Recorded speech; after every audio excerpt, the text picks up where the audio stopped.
welcome everybody. So today I want to explain to you like astrology in a nutshell, and I just really want to try to break it down to the most simple and clear and precise like information that you really understand what is astrology, because it is not like horoscope, where horoscope would be basically where you are a sign. So you have your birth date in a particular month and then you're a Taurus, or if you have been right now be born, or Pisces or Leo or whatever, right?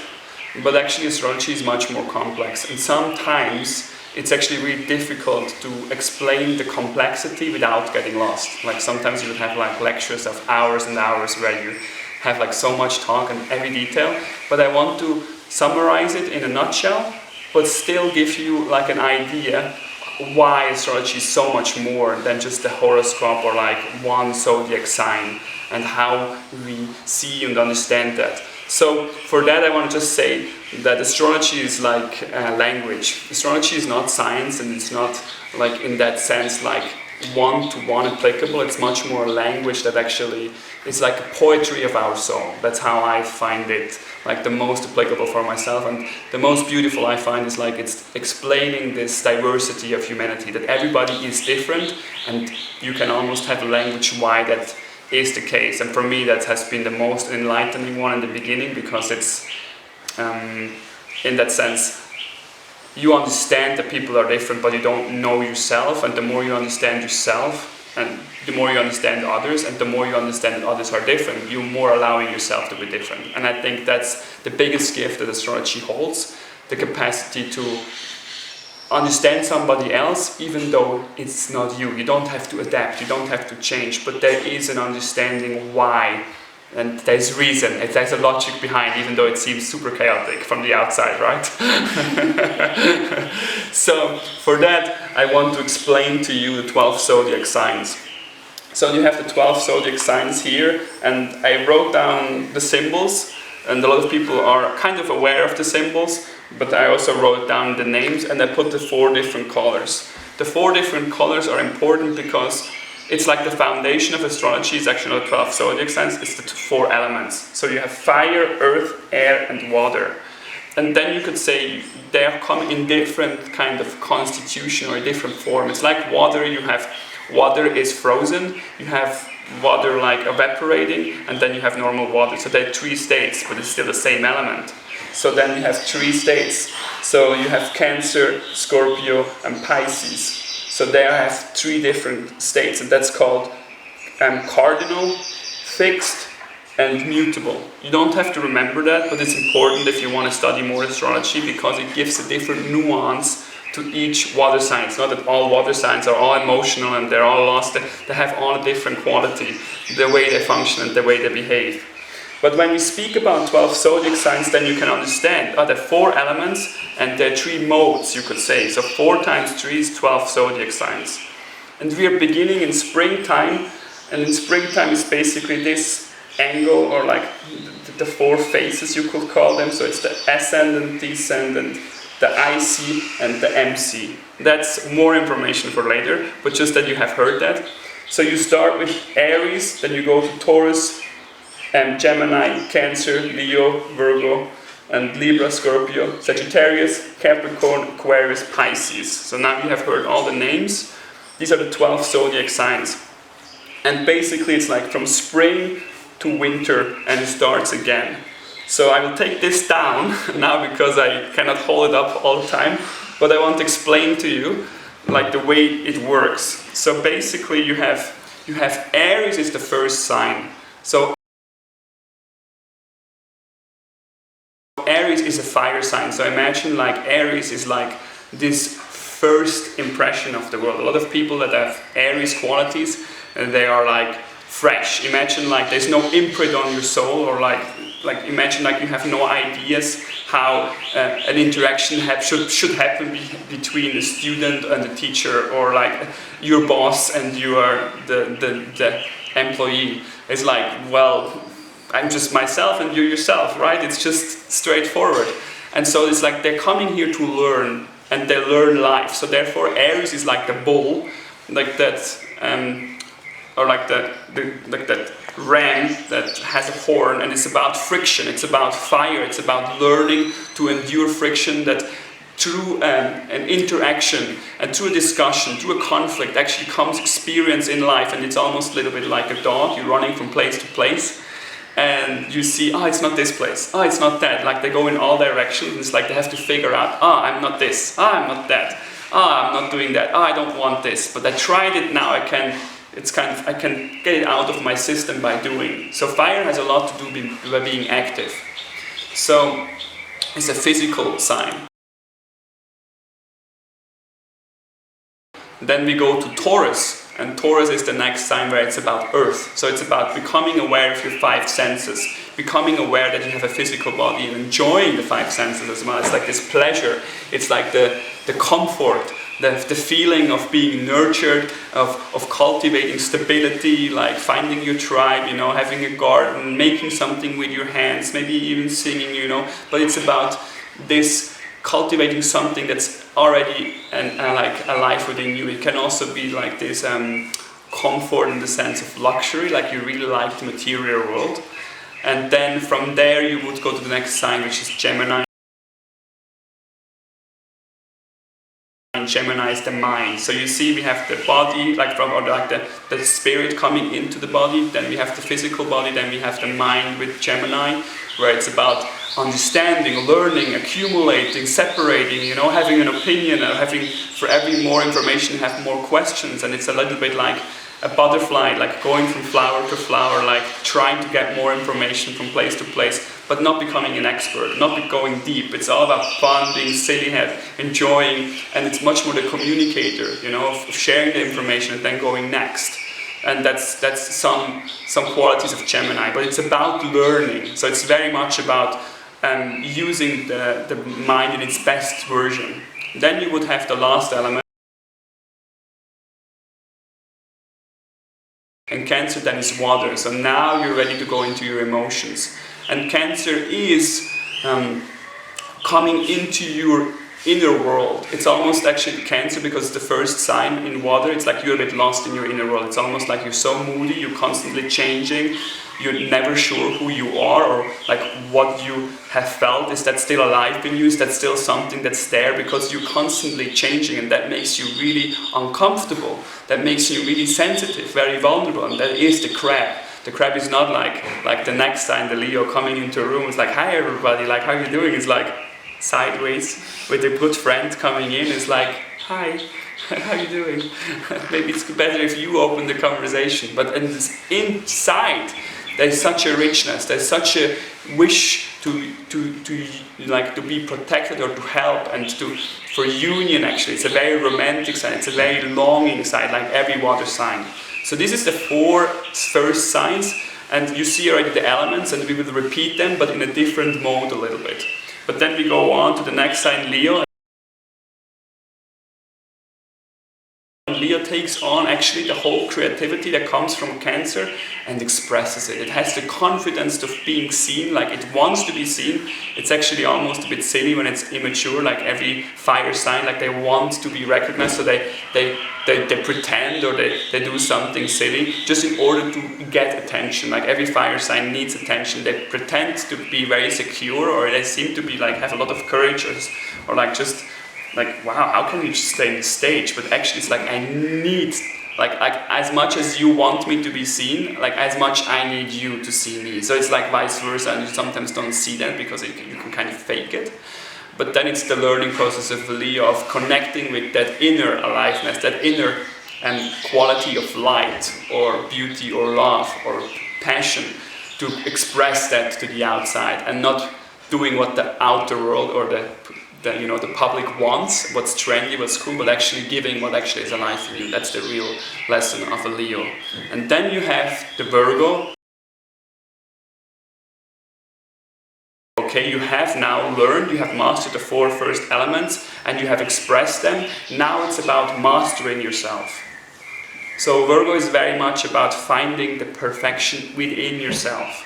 So it's like, right now, you maybe have you know, like the way you're eating or the way you're living, the way you have in your daily routine, like you can improve that. It's very much the details in your daily life, the routine, the work, something that you repeat constantly. It's about looking for what has to be improved and improving therefore yourself. And it's almost like a sandpapering yourself, you know. It's like, that's why a lot of Virgos have like health problems, because it's this constantly learning like discrimination. What is too much and what is too little? Like, where is this perfect like point of perfection? And it's a very critical sign, because they're constantly trying to be perfect, and therefore you're never happy with what is. So they have to learn to actually also to acknowledge, to find like, yeah, perfection is a drive that pushes you forward, but you're never enjoying because you're never happy with, because you can never reach real perfection, because it's just a moment and then you lose it again because a new day starts. Okay? So now we have the first 6 signs from Aries to Virgo. So you could say, like, we can make it more complex, but just to make it very simple, the first 6 signs is like, it's yourself. It's inside of yourself, and you're going from becoming aware of the world to perfecting yourself. And now you have mastered that, now you go outside. Now you go into the outer world, okay? And that starts with Libra. Libra is the first sign where it's like, okay, I have mastered that perfection within myself, or at least I'm aiming to constantly daily find that, you know, and make that like approach, or like trying hard to get there. And now while I'm having that, I want to be aware of somebody else. That's the Libra. So it's like maintaining yourself while being in interaction with somebody else. So the Libra is this constant interaction with somebody else. So Libra means relationship, and that doesn't mean like your boyfriend or your girlfriend. Every person you come in touch with is a relationship. It's you interacting with somebody else. And Libra is about finding that beauty in any relationship. And that also represents itself in beauty itself. Like, how do you express perfect harmony in architecture, in art, in painting? It's this beauty that there is a perfect meeting point between what I want and what you need. And like, how much do I give, but when do I deny myself? And how much compromise is too much, how much is too little? This is the real beauty of Libra. And that perfect beauty, then you can bring that into anything in life, into architecture, into, you know, art, into images, into literature, in beauty in itself. Like it's becoming an expression in itself, which Libra actually aims for. And that basically is the culmination of Libra, where you express that love or that beauty in the world, and you see and meet people in that spirit. And from there you're going then into the next sign, which is Scorpio. And Scorpio, therefore, is the underworld. Scorpio has all to do with transformation, dying, and reawakening. And reawakening to something deeper inside that's true. And that means normally, like, Scorpio is actually very much like seeking like this point with any person, you know, where does it get really real? And that is sex, you know, like where you have an intense relationship, where you get naked and you meet on a deeper level than just like on a personality. Or you have extreme sports where it's about adrenaline, or you find searching that risk, or it's about money, you know, power. If you could, you know, rule the world, are you still a humble person, or actually you're a real asshole? Like it's this real question for realness. For like, I don't care about the day-to-day stuff. I really want to know what's alive in you. And every Scorpion knows that they have something that they don't trust within themselves, that there's something that is not truthful, and they're worried, or like they're aware of that, and therefore they are also seeing in the world, like they're suspicious, they're looking underneath, they're aware that there's more. And therefore Scorpio is finding that moment where you have to die, where you have to give up and to surrender. But that's the hardest thing for Scorpio, and they only find in very extreme moments. That's why Scorpio only learns through, and you could even say, like, I wouldn't want to say traumatic, but in real, like intensive moments where you can really wake up, or it can actually really be a painful process and it needs to be healed. So that's what Scorpio is. And from there you're coming out into Sagittarius, which is another fire sign. So it's about, you know, it's this philosopher's mind. Sagittarius is about, okay, you found something in the underworld, now that's really true. Now I found an ideology, you could say even religion in the end, but every religion is just an expression of its culture. So therefore, what Sagittarius is really about is like understanding the world in a bigger picture, morality, like how to live by, what are the daily actions, and expressing that, and again being seen, sharing, learning more, consuming. It's the teacher, the disciple, like that wants to learn constantly more and is never satisfied and really wants to get to the core, and therefore learns on all the subject, but through experience, because it's a fire sign, not just to the intellect like the Gemini. So from there, then you're going into Capricorn. Capricorn is now not just the idea or that, the having this wonderful philosophy, but actually putting it into action. Capricorn is the last earth sign, and it's about bringing it into the material world. And therefore, it's almost like, it's not about what you want anymore, it's about giving what society needs. And therefore, it's about helping the collective, like bringing yourself, like it's almost like if you're hungry, no, like sorry, it's not time for eating now, you have to finish the job. And that's Capricorn, its essence. It's actually like delays or like maintains what it has on a personal level and accomplishes what is necessary on a collective level. And that's why it is so successful, because it's recognizing what is in need right now and it's fulfilling that need. And therefore on a personal level it grows much later. So you could say also Capricorn personalities, they bloom later, but they're amazing in empowering other people, in supporting and helping and bringing something to the fruition. Like when you have a project and somebody needs to get it done, then don't ask a fiery person, ask an earthy person that really brings it to the end and not just has a great new idea. And from the Capricorn then, when you are finding this self-mastery in that sense, like where you really bring it to success because you're stepping back on a personal level in order to get something accomplished, there comes Aquarius. And Aquarius is then, it's like, okay, now it's not about the collective anymore in the sense of like achieving something. It's about we as a community, we as a bigger group, we as a brotherhood, sisterhood, we as a tribe, and we all in the same boat. And actually, I, as an Aquarius, need to constantly be true to my own journey and then come back into the collective and share that, what I have found alone, like retreating, finding my vision, going and to be like outside of society, seeing the bigger picture, because you can only see the bigger picture if you're not in the bubble. So going outside to then come into the bubble again and seeing like what can we adjust, where do we have to move, what do we have to shake up, what is too rigid, what is too stable and too traditional, like what has been just maintained for the sake of success. Well, actually it's not innovation anymore, it's not healthy anymore. And so it's this shaking up quality of bringing new ideas to the world, but through rebellion, through urge for freedom. So that's an Aquarius tendency. And then you come to the last sign, which is Pisces.